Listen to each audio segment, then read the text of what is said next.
मेरी पत्नी पूजा पाठ करने वाली थी और मैं खुद भी धार्मिक नियमों का पालन करने वाला था। लेकिन एक भिखारी मेरे बच्चे को देखकर कहता है, ये नरक की संतानें हैं, अवैध रूप से उत्पन्न हुई है।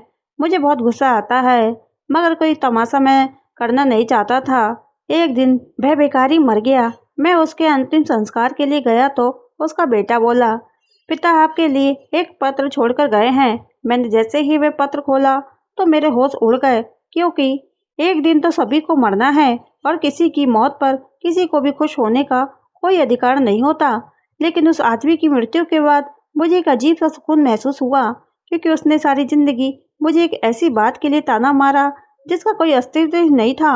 और सबसे अजीब बात तो यह थी कि हम दोनों एक दूसरे के कुछ भी नहीं लगते थे। उसकी अर्थ ही उड़ गई। मैं वहां से जाने ही वाला था जब उसका बेटा मेरे पास आया और उसने कहा, मेरे पिताजी आपके लिए पत्र छोड़कर गए हैं। मैं हैरान हुआ कि मरने से पहले मेरे लिए पत्र क्यों छोड़ गए। मैंने पूछा, कहाँ है वह पत्र, मुझे दे दो।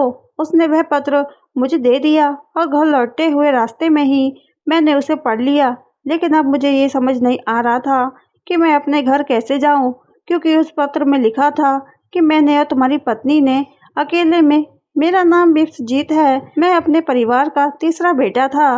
बचपन में मुझे ज़्यादा महत्व नहीं दिया गया, क्योंकि मुझसे बड़े दोनों भाई पिता के लाडले थे और मेरी छोटी दो बहनें माँ की आंखों का तारा थी। मैं हमेशा एक बीच की स्थिति में खड़ा रहा, जहाँ न कोई विशेष स्नेह मिला, न शिकायत सुनने वाला था।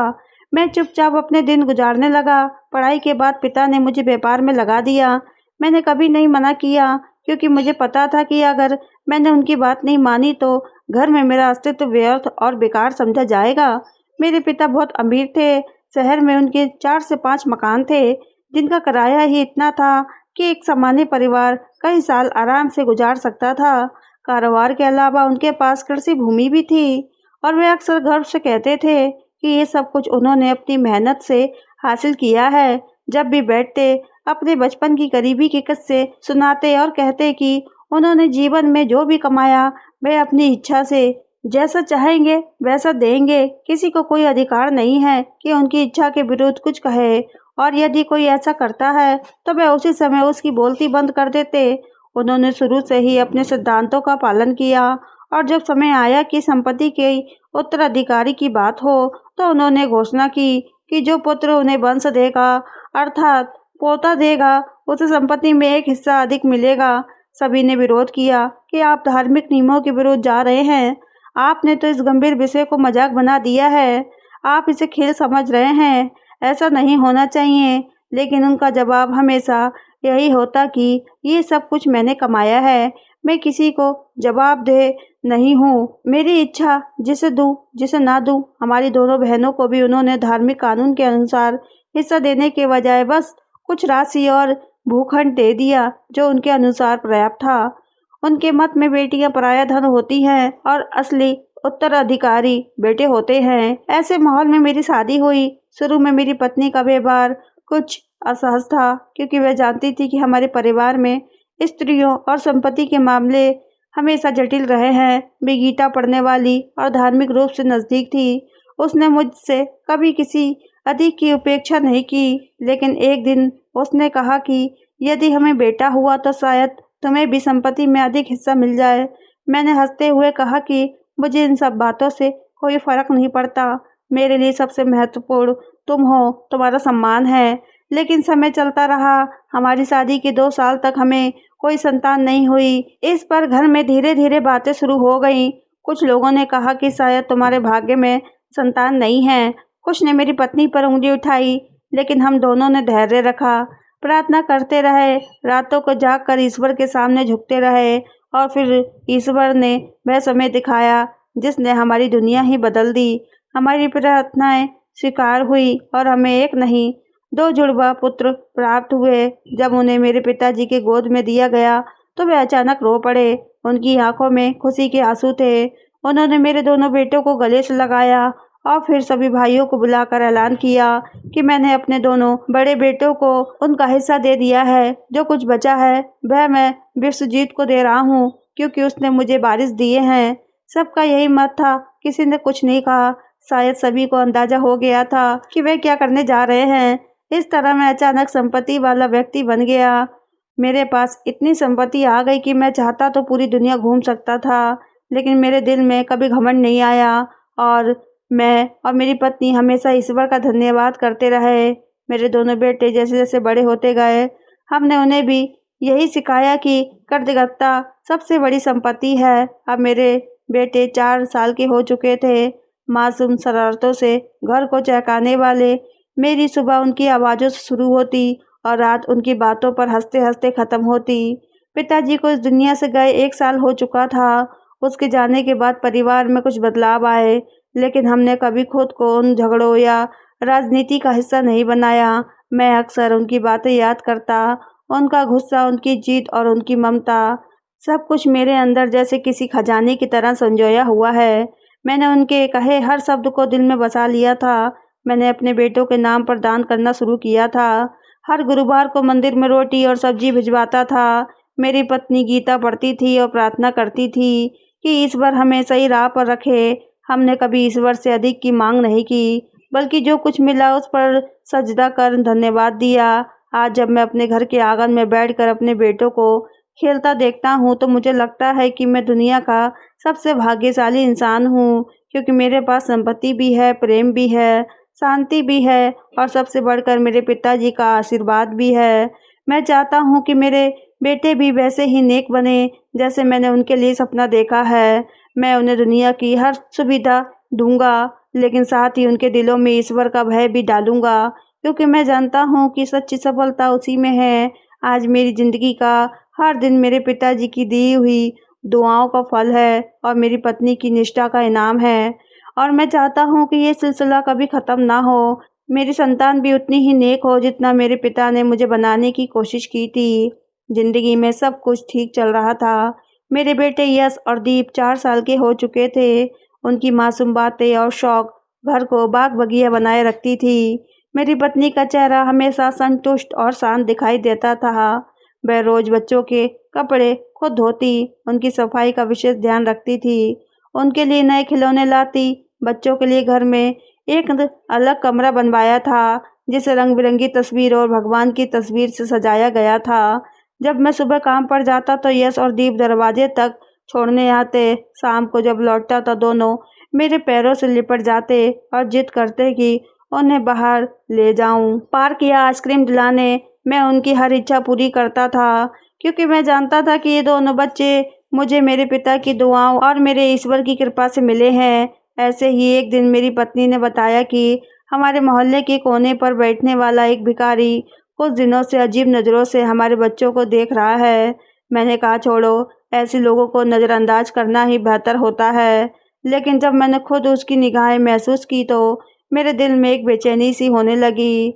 वह जब भी मेरे बेटे को देखता तो उसकी आंखों में एक अजीब सी कठोरता होती, जैसे नफरत में लिपटी हो, जैसे उसके दिल में कोई जलन हो। शुरू में मैंने उसे गंभीरता से नहीं लिया, लेकिन फिर एक दिन मेरे कानों तक ये खबर पहुंची कि उस फकीर ने लोगों के सामने कहा है कि मेरे दोनों बच्चे नाजायज हैं, किसी अवैध संबंध का नतीजा है। मैं सन्न रह गया। मेरी आंखों के सामने अंधेरा छा गया। मुझे लगा शायद किसी ने झूठ कहा है या कुछ गलत सुना है, क्योंकि कोई ऐसा क्यों कह सकता है। मेरे दिल में जैसे तूफान उठ खड़ा हुआ, लेकिन मैंने स्वयं को नियंत्रण रखा। अगले दिन मैंने इस बात को अपने मन से निकालने की कोशिश की, मगर वह भिखारी मेरे मन से नहीं निकला। जब भी मैं बच्चों को बाहर घुमाने ले जाता, मैं किसी न किसी कोने में दिख जाता और कुछ न कुछ बड़बड़ाता रहता। मैंने ध्यान दिया कि वह अन्य बच्चों को इस तरह नहीं देखता। केवल मेरे बच्चों को देखकर उसके चेहरे का रंग बदल जाता। उसकी नज़रें किसी चाकू की तरह चुभने लगी।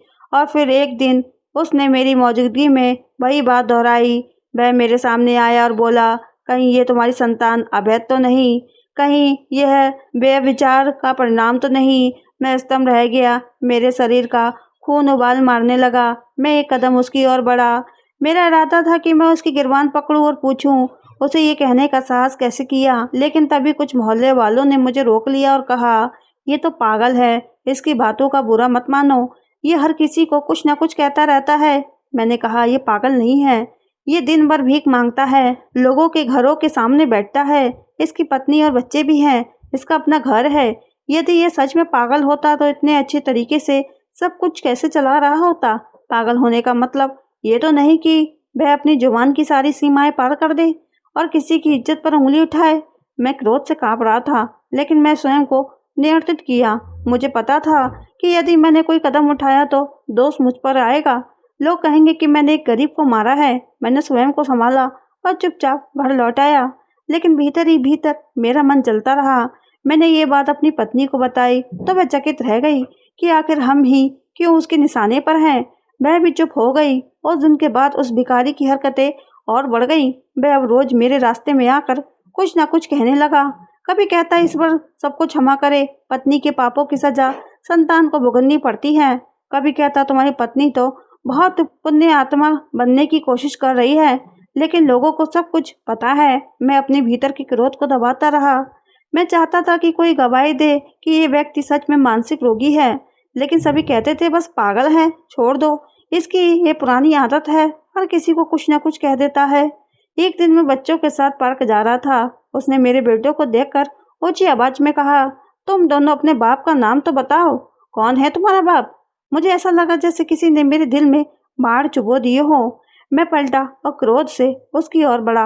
लोगों ने फिर से बीच बचाव कराया। उस दिन मैंने उसे चेतावनी दी कि अगर भविष्य में तुमने मेरे बच्चों के बारे में एक भी शब्द कहा तो मैं कानून का सहारा लूंगा। वह हंसा और बोला, जाओ जाकर कर लो, मुझे क्या पुलिस से डर लगता है? मैं रोज थाने के बाहर भीख मांगता हूँ। मुझे सब जानते हैं, सब मुझे खाने को देते हैं, कोई मुझसे कुछ नहीं कहता। तुम क्या करोगे? मैंने देखा कि आसपास के लोग उसकी तरफ दरई में चुपचाप खड़े हुए थे। किसी ने भी मेरी ओर से आवाज नहीं उठाई, बल्कि सब ने मुझे समझाया कि आप तो समझदार हैं, ऐसा मत कीजिए, आपको शोभा नहीं देता कि एक भिखारी से उलझे।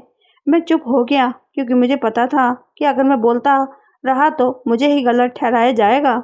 मेरे बच्चों के मासूम चेहरे मेरी आंखों के सामने थे। मुझे उनकी इज्जत की चिंता थी, उनके भविष्य की फिक्र थी। मैं दोबारा किसी के सामने तमाशा नहीं बनना चाहता था, इसलिए चुपचाप रहा। लेकिन वह भिखारी चुप नहीं हुआ। वह अब भी मेरी चुप्पी का फायदा उठाने लगा। हर दूसरे दिन मुझे चिढ़ाने लगता, कोई ना कोई ताना मार देता। मैं रोज सोचता कि आखिर वह मेरे पीछे ही क्यों पड़ा है, मेरे ही बच्चों को क्यों निशाना बना रहा है? आखिर उसके दिल में ऐसा क्या जहर है जिसने उसकी जुबान को कड़वा बना दिया है? मैं कई रातें सो नहीं पाया। मैंने दुआ की कि हे भगवान, मुझे उससे बचा ले और मुझे धैर्य दे, मेरे बच्चों को उसकी जुबान से सुरक्षित रख। अब ये मामला मामूली नहीं रह गया, यह मेरी इज्जत का सवाल बन चुका था। मैं इसकी वजह जानना चाहता था। मैं जानना चाहता था कि ऐसा क्यों कहता है वह, उसके शब्दों में इतना जहर क्यों होता है? मेरी संतान ही उसकी नफरत का केंद्र क्यों थी? लेकिन मुझे कोई ऐसा सुराग नहीं मिला जो उस ओर ले जाता जहाँ ये सब शुरू हुआ है। ना ही किसी ने कभी कुछ बताया, ना ही उस भिखारी ने कभी कोई ऐसी बात कही जिससे मैं अंदाजा लगा सकूं कि उसकी नफरत की असली वजह क्या है। शुरू में मुझे गुस्सा आता था, फिर हैरानी होती थी, फिर ये सब एक आदत बन गया, जैसे जीवन में एक अप्रिय शोर जो पृष्ठभूमि में लगातार रहता है मगर अनदेखा भी नहीं किया जा सकता। मैंने आखिरकार उसे उसके हाल पर छोड़ दिया, क्योंकि मेरे पास सोचने के लिए और भी बहुत कुछ था। मेरे भाइयों को हमेशा मुझसे शिकायत रहती थी, उनकी बातों में ताना छुपा होता था या कभी सीधा व्यंग्य होता था। जब से मेरे पिताजी ने अपनी संपत्ति का बाकी हिस्सा मुझे दे दिया था, क्योंकि मेरे यहाँ बेटे हुए थे, तब से ये बात उनके दिल में कांटे की तरह चुभ रही थी। मेरे बड़े भाई की 3 बेटियां थीं, दूसरे भाई के यहाँ भी 2 बेटियां थीं और फिर बाद में एक बेटा भी हुआ, लेकिन तब तक संपत्ति का बंटवारा हो चुका था। मेरे पिता का वादा पूरा हो चुका था। वह कहा करते थे कि जिसकी संतान होगी वही आर्थिक हिस्सा पाएगा, इसलिए वह संपत्ति उतनी अहम नहीं थी जितनी मेरे बच्चों की खुशी, मेरे पिता की संतुष्टि और मेरे ईश्वर की कृपा। लेकिन भाइयों ने ये बात नहीं भुलाई। मेरे चेहरे पर जरा सा भी सुकून उन्हें तकलीफ देता था। मैंने कई बार कोशिश की कि सब सामान्य हो जाए। मैंने उनके बच्चों से स्नेह किया, उनकी बेटियों को दिवाली पर कपड़े और उपहार दिए, लेकिन उनके मन में मेरे लिए नफरत और गहरी होती चली गई। मेरा मन एक बेटी के लिए तड़पता था। जब भी मैं किसी बच्ची को देखता, दिल करता कि वह मेरी हो, मेरे घर में हो, मेरे हाथों से खाए, मुझे गले लगाए। मेरे बेटे एक छोटी बहन चाहते थे जिसे वह गोद में उठाए, स्कूल ले जाए। मैं बार बार अपनी पत्नी से कहता कि अगर एक बेटी हो जाए तो जिंदगी पूरी हो जाए। वह चुप हो जाती। वह मेरे दिल की बात समझती थी। हमने बाकायदा डॉक्टर से सलाह ली, कई बार जांच करवाई, दवाइयाँ खाई, प्रार्थनाएं की, लेकिन संतान नहीं हुई। एक दिन डॉक्टर ने बुलाया और कहा, मैं बहुत सावधानी से कह रहा हूँ कि आपकी पत्नी अब कभी माँ नहीं बन सकती। मैं सन रह गया, मेरे हाथ कांपने लगे। मैंने कहा, ये कैसे हो सकता है? उसने 2 बच्चों को जन्म दिया, वो भी एक साथ। डॉक्टर ने मेरी तरफ देखा और कहा, हाँ मुझे याद है, क्योंकि ये मामला मेरे अधीन था। आपकी पत्नी मेरे रिश्तेदार भी है, लेकिन कई बार गर्भावस्था के दौरान अनुमति मिलने के बाद भी कोई ऐसी समस्या सामने आ जाती है जो देर से पता चलती है और जिसका इलाज संभव नहीं होता। इसे सच मानना मेरे लिए बहुत कठिन था, लेकिन मैंने सच्चाई को स्वीकार कर लिया।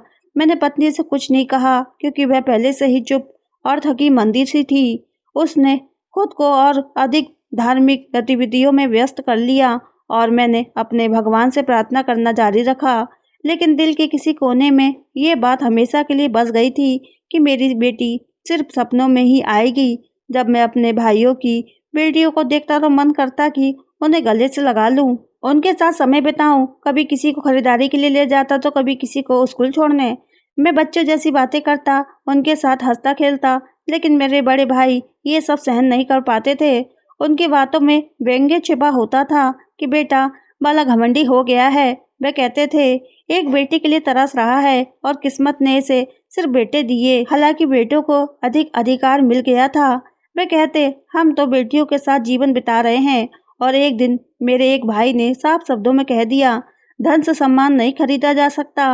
उन्होंने कहा। मैंने हंसकर बात को टाल दिया, लेकिन दिल में एक चुभन सी रह गई कि हम भाई होकर भी कभी एक नहीं हो सके।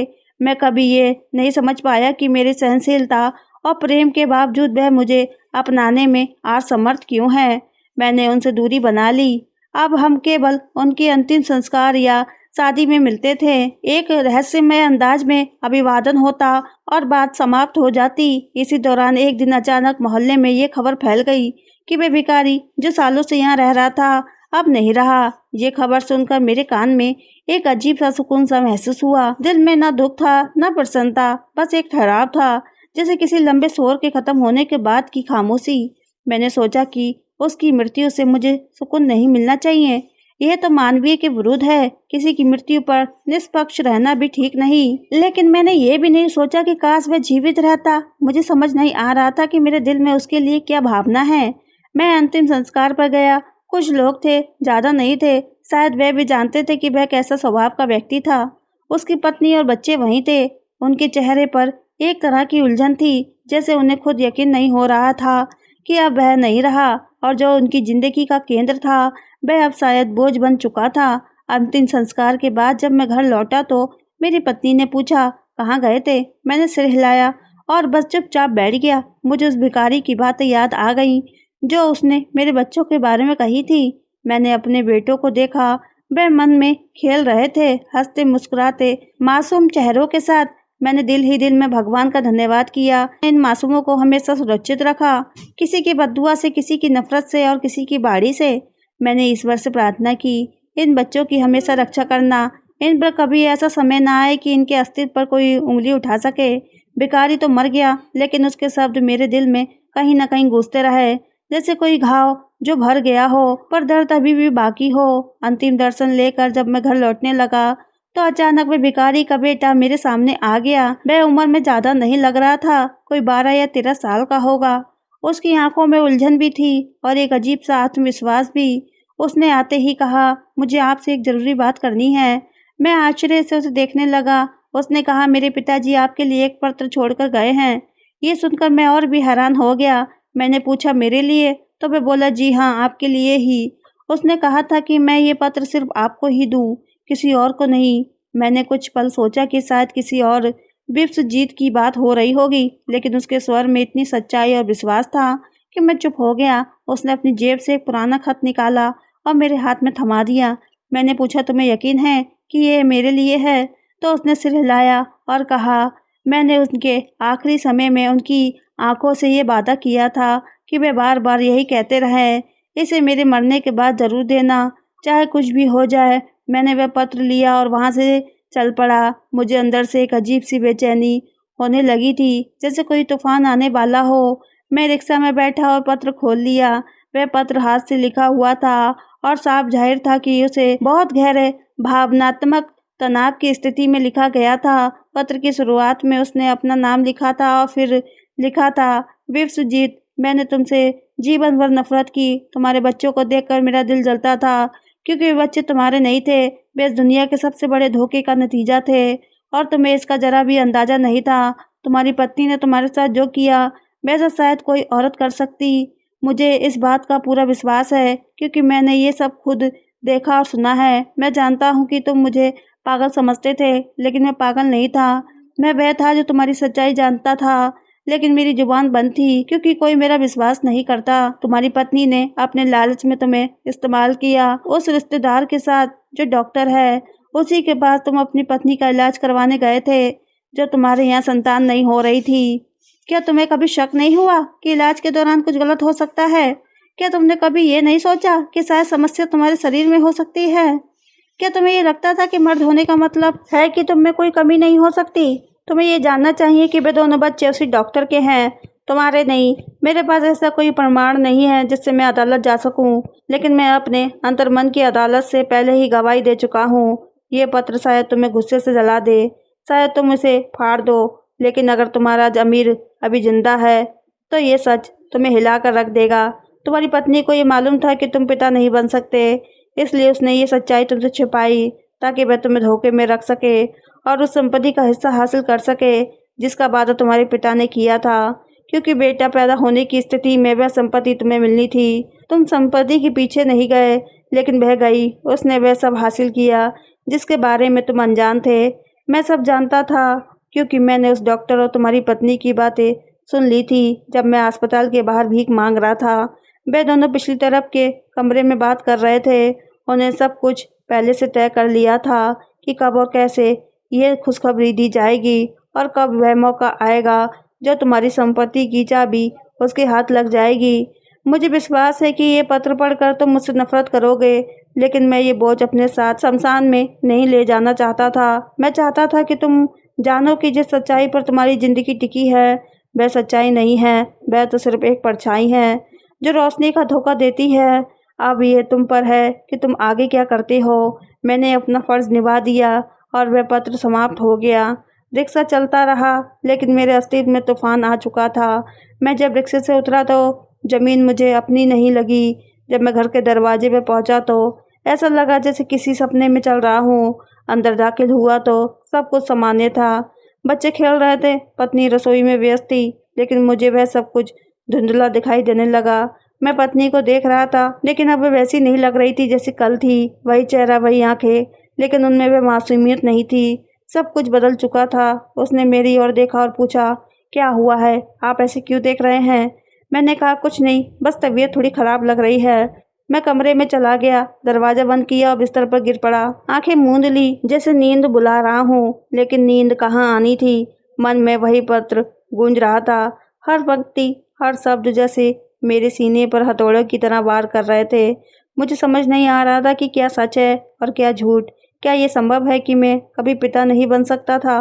क्या मेरे दोनों बेटे, जिन्हें मैंने गोद उठाया, जिनका पहला शब्द सुना, जिन्हें अपने कंधों पर बैठाया, जिनके लिए रात भर जागा, वो मेरे ना हो? मैं उस स्त्री के साथ सालों रहा, उसकी प्रेम को पूजा समझा, उसके हर दुख सुख में सहभागी बना, फिर उसने मेरे साथ ये किया। मुझे ये समझ में नहीं आ रहा था कि मैं उसे क्षमा करूं या उससे प्रश्न करूं। क्या ये वास्तव में मुझसे प्रेम करती थी, या फिर ये सब उसने मेरे लिए किया, मेरी ज़िंदगी को पूरा बनाने के लिए किया?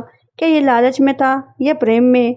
क्या मैं खुद को धोखा देता रहा या वास्तव में वह दोषी है? मेरे पास सवाल थे, जवाब कोई नहीं। मुझे केवल मौन चाहिए था, शायद नींद, लेकिन मेरी आंखों में वही पत्र सारी रात जलता रहा और मैं थकते थकते रात बिता गया। ये सब कुछ बहुत कठिन था, दिल को चीर देने वाला, आत्मा को छेद देने वाला, लेकिन मैंने अपनी पत्नी को कुछ नहीं बताया। वह प्रतिदिन मेरी ओर देखती, पूछती, परेशान होती, कुछ समझने का प्रयास करती, पर मैं हर बार मौन रहता।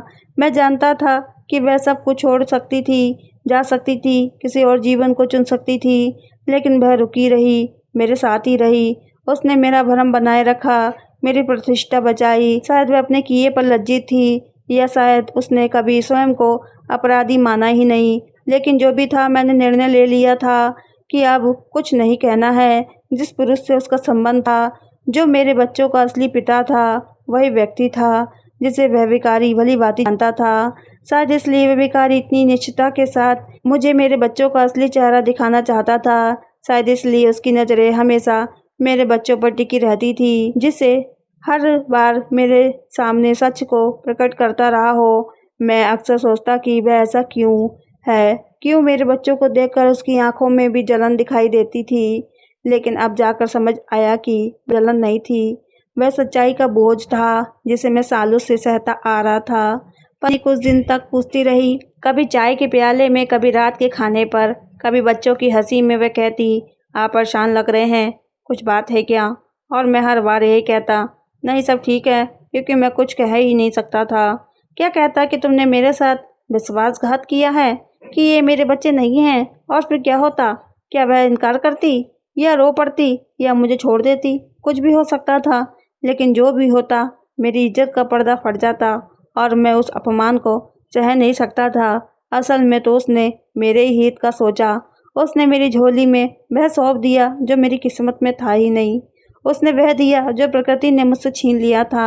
मैं चाहे जितना भी झूठा मर्द बनने की कोशिश करूं, सच्चाई यही है कि एक अपूर्ण पुरुष के लिए इतनी सुंदर और संपूर्ण स्त्री का साथ मिलना शायद करोड़ों में से किसी एक को नसीब होता है। अगर वह सच जान जाती तो शायद चली जाती और मेरा घर उजड़ जाता। हम पुरुष अक्सर सोचते हैं कि हमारे पास जीवन के सारे विकल्प होते हैं, लेकिन सच तो यह है कि असली निर्णय का अधिकार हमेशा स्त्री के पास होता है। एक स्त्री के पास हमेशा यह अधिकार होता है कि वह तय करे कि किसके साथ जीवन बिताना है, किसे छोड़ना है, किस पर विश्वास करना है। बस यही थी मेरी जिंदगी की कहानी, एक रहस्य पर टिकी हुई, एक धोखे पर आधारित, लेकिन एक ऐसी सच्चाई जो मैं कभी किसी को नहीं बता सका। वह भिखारी जिसने मुझे सच्चाई का बोध कराया, अब इस दुनिया में नहीं रहा। उसका बेटा भी शायद समय के साथ सब कुछ भूल जाएगा। मैंने वह पत्र भी फाड़ कर फेंक दिया, जैसे वह कभी लिखा ही ना गया हो। मैंने उस राज को मिट्टी में दफना दिया और अब मैं चाहता हूँ कि जीवन यूं ही चलता रहे जैसे कुछ हुआ ही नहीं। मैं अपने बच्चों से वैसे ही प्रेम करता हूँ, उनके सिर पर हाथ रखता हूँ, उनकी सफलताओं पर खुश होता हूँ, उनकी गलतियों पर डांटता हूँ जैसे वे मेरे खून के रिश्ते हों।